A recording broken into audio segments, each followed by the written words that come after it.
Hey guys, welcome back to the channel. This is how to create gospel music with Suno AI. So guys, the first thing that you will do is simply go to suno.com, and this will be their homepage.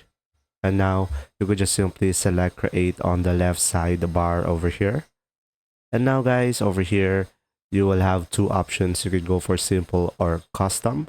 So I recommend going for custom. And now you could generate a lyrics over here.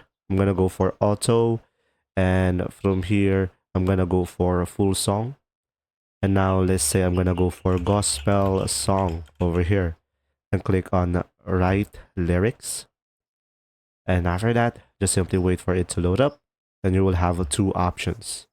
So let's say I select this one over here. And now guys, after that, you can just simply change the lyrics based on your preferences. So pretty much this will be depending on you. So this will be a template.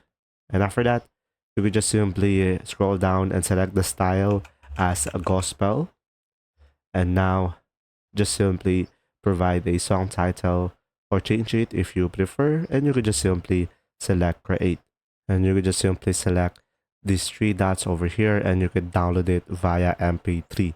I hope this video helped you understand more. If you do, leave a like, and thanks for watching.